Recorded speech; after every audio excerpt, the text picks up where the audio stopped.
Hey guys, I'm Anderson9132, and I am indeed the Robot Wars Guru, and welcome to part 3 of the Arena Build Diary. If you can't tell by the lack of glasses and the fact that my hair is now a reasonable length, it's been a while since I last recorded anything to do with the arena.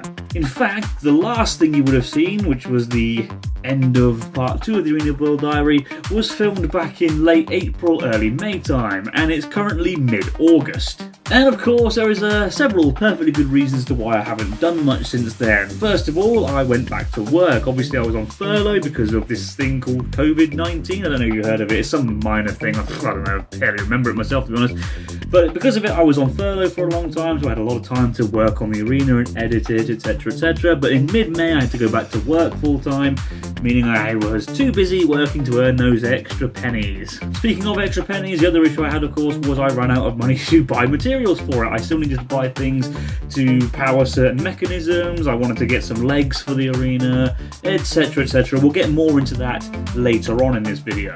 And third and finally, I hit a few little snags when it came to building the arena, particularly when it comes to the pit, which again I'm going to get to shortly. Now, I did film some more footage back then, and I'm going to quickly gloss over that now. So I'm going to talk to you, but you're going to see some, I'm basically going to edit it so you, sort of see the bits over it. What have I done since last time? I've glossed the arena, so I took a nice little gloss varnish and I sprayed it. I made sure it was in a highly ventilated room, of course, otherwise I would have probably died and my lungs would have exploded. That reason I did that was just to really give the arena a nice smoother coat. The paint was quite rough and I wanted to protect the paint a little bit, so it just made sense for me to gloss it. It made it look a little bit more shiny as well, and it just makes it look a little bit nicer. I also took some hazard tape and I covered the bottom half of the arena on the polycarb side because it looked awful beforehand, because obviously with a hard camera looking at the arena, you could see under the arena and it just looked really, really tacky. So I changed that and fixed that with some hazard tape. Also, you may remember I mentioned a little surprise hazard. Well, if you couldn't guess it from the shape and size of it, as well as where it was located, it of course was going to be a flame pit. Not a real flame pit, of course, because this is a wooden arena in a household, so that would be just begging for trouble. But I took some, I think they're called fairy lights or something like that, or tea lights, something like that. I don't know, I'm not a home ec person. But they're basically fake candles that flicker like flames. Look at an 8-pack of those. I put them inside a cardboard box, which I filled with black duct tape. I also filled black duct tape around the outer edge of the hazard, and I then taped it using double-sided sticky tape to the bottom of the arena. The reason why everything was black on the inside is because then, it's really dark down there, so the flames really shone through. And I used a little Lego grate. It's a pretty generic Lego grate. I think everybody's seen one of those for the flame pit grate. And it all looks spick, span, and wonderful.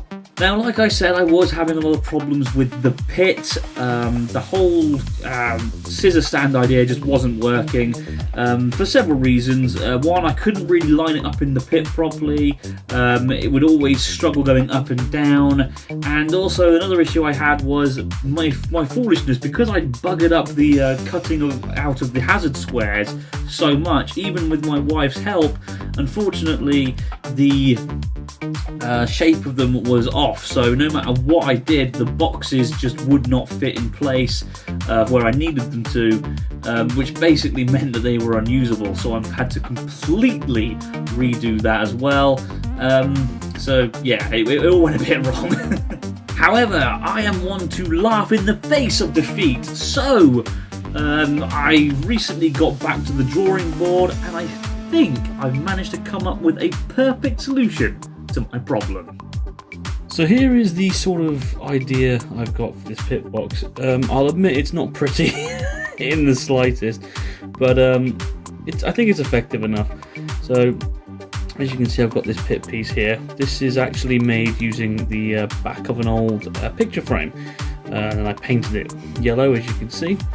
I also hot glued a big stack of Lego there, and basically the idea is simple. If you look in there, you can see there's a bit cut out, and this goes in line with that bit that's cut out, and it goes there, and then I pull the fork out, and this sort of trapdoor opens, and the idea is meant to basically pull that open, and then the trapdoor will open and the bit will fall through and this will sink down. So take that out, I'll show you. I pull this out and that falls down, and that should then slide through there like that.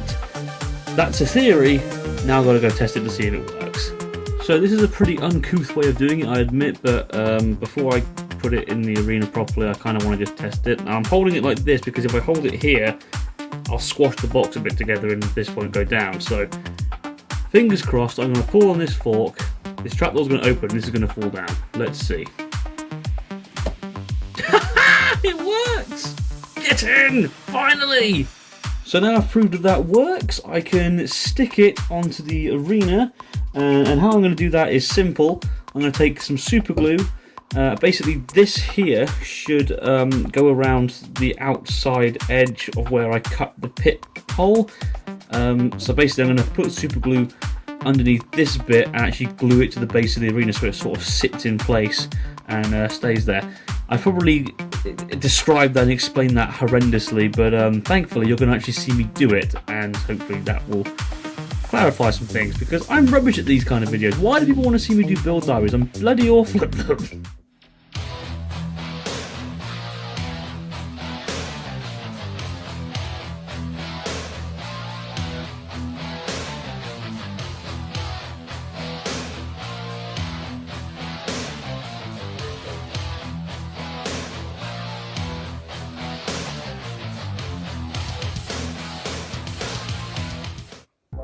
Right, so here is a bit of a pit test.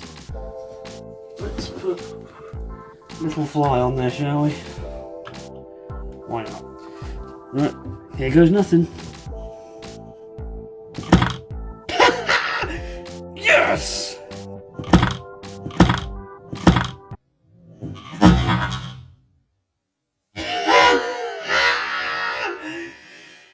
Right, now that the pit's finally been a success story, it's time to work on the floor flipper. I have no idea what I'm doing for this. Right, so I've had a look at what I could possibly do for the floor flipper, and I think I've got an idea.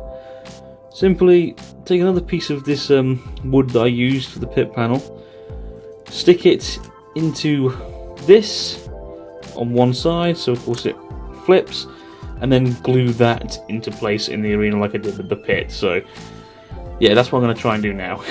Wish me luck. And here we are. Now I did have to trim this down a little bit because it didn't quite fit in the square, which meant that it wouldn't, basically it meant that they'd be a bit stuck up in the air and that would look rubbish. But thankfully that isn't the case, so as you can see now it goes through no problem. And now all I've got to do is stick it into place in the arena, and I can put a mechanism in where basically I hit the mechanism and this will fire up. But yeah, I'm pretty proud of that overall. And yes, I am still watching Robot Wars Omega Series 2. Deal with it, I've been a very busy person. Just before I stick it on though, I just want to quickly show you that I've also added this. This is a bit of Lego that's been glued in place with hot glue. And the reason why that is so that basically holds the flip panel so it doesn't fall underneath like that. So that should hold it in place. So let's just give that a little bit of a test. There we go. As you can see, flipper is now being held in place. So now it's time to use my trusty super glue to glue this around here.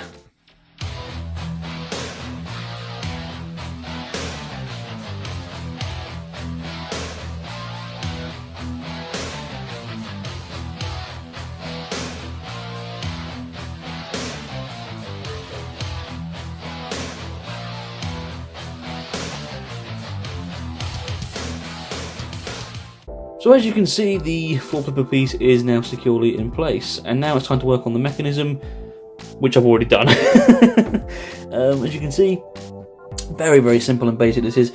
It's a board of wood with some Lego glued to the end of it, and the idea is simple. As you can see, there's a gap down here. I'm going to put this through there, use that as a sort of hinge or an axis or something like that, and basically I'm just going to push down on this. This should go flying up, and this should knock this up into the air. So yeah, let's give that a test.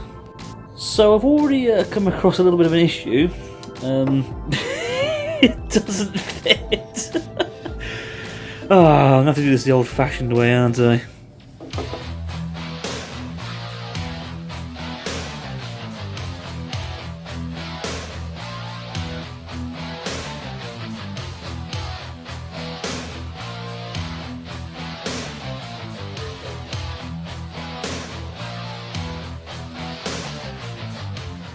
Right, so after a little bit of a kerfuffle, we are now ready to go. So, before I try flipping any actual robots or anything with it, I'm just going to give it a little bit of a test just to make sure that it actually does lift that panel up. So, here goes nothing. Right, that's a success. So let's give it a little bit more oomph just to see if it would actually flick up. And I also want to test to see if this will fall back down on its own merit without me having to, you know, put some elastic on it or something.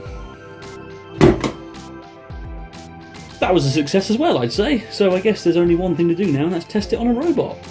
So it's time to test this floor flipper on a robot, and what better robot to use than Danton here. So let's just make sure that this is about as straight as it's possibly going to be. Yeah, that looks about right.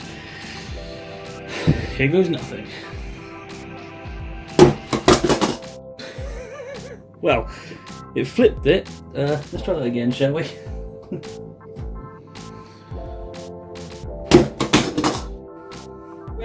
That does work. I might need to do a little bit of work on it to sort of make sure that it hits the same place every time, but... Oh. Shit.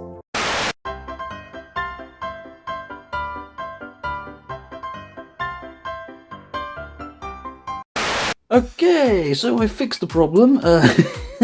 Yeah, hopefully that won't happen again. What I've done is if I can just lift this up, there we go. Replaced the block that was hot glued in place. I've now duct taped that in place instead, so that should hopefully hold a bit firmer. Also, to make sure that I hit the right part of the flipper, so it actually flips things, I need to make sure that I hit the flipper around here, not here. If I hit it there, robots are going to go do that because physics mean whenever I hit it there, they're going to go forwards. So to make sure that happens, I've taped 2 Lego blocks in place, which sort of make sure this stays in the same place. So then, if I show you, when I go up and hit it, it hits it where I wanted to hit it. So, let's try that again, shall we? Right. Please work this time. That's better, isn't it? Yes!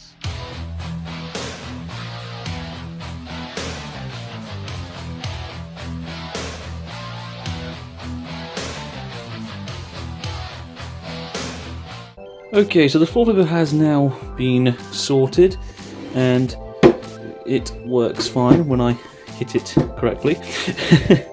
But we now have another issue. As you know, I glued these in place. Problem is, that means that low ground clearance robots will keep getting caught on it, which will potentially rip them up off the floor, which is not what we want, and also it would just make battles really awkward. How am I going to fix that problem? Polycarb.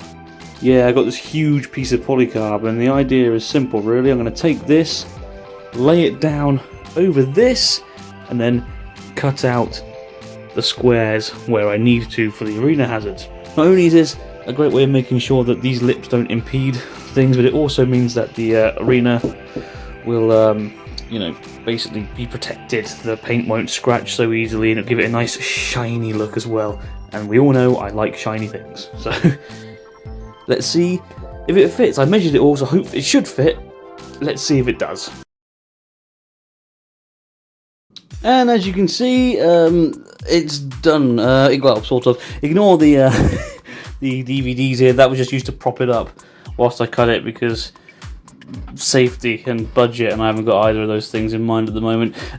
So as you can see, I've cut out the bits for the pit, the pit, the flame pit, and the floor flipper. Now I've got to dust this, because as you can see, it's caked in dust, as am I at the moment.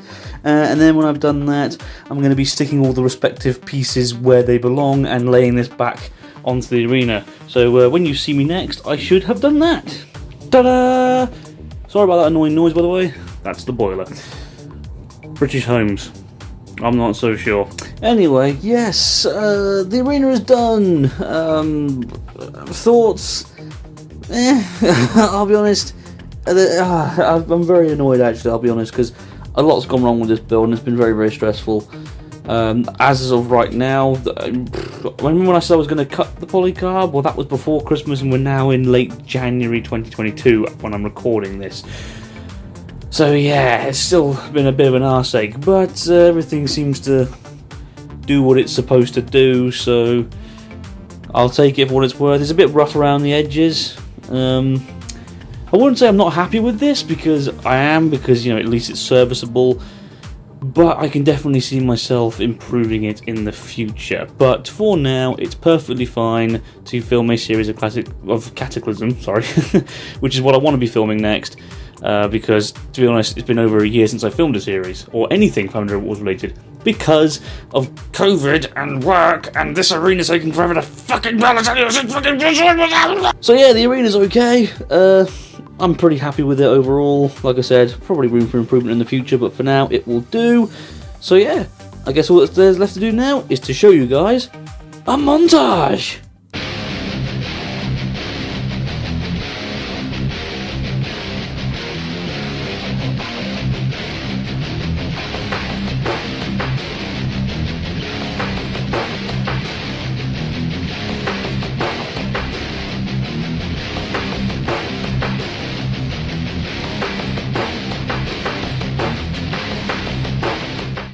And that concludes this little, well, I say little, long, yet mini series thing. A build diary thingamajig. I have no idea what I'm saying. It is literally gone 11 o'clock at night, and I am very tired. I've had a very long day at work and a very frustrating evening. But yes, the arena is done. It is complete. It is finished. Which, of course, now finally means I can finally get on with recording Cataclysm Series 2, which I intend on doing in the next couple of weeks. Probably not next week because I'm a very busy boy, but the week after that I think there's a lot of availability for me again, thankfully, so fingers crossed I should be able to get it done then. But yes, so, well, until next time, thank you everyone so much for watching this, and thanks for the patience as well. I know that this part's come out a lot later than the rest, and I also want to say a big thank you to everybody for being really patient with me when it comes to actually building this thing. I've been building this arena now for nearly a friggin' year. It'll be a year in March when I started building the damn thing, so yeah, it's the fact that it's finally finished is nice. It feels really good. So yeah, thanks everyone for being patient. Sorry it meant that I couldn't do Chris Massacre last year, but it's a small price to pay, I'm afraid. So yeah. Anyway, you guys take care. I've been Answer 913 Wars Guru, and I'll see you next time. Bye bye.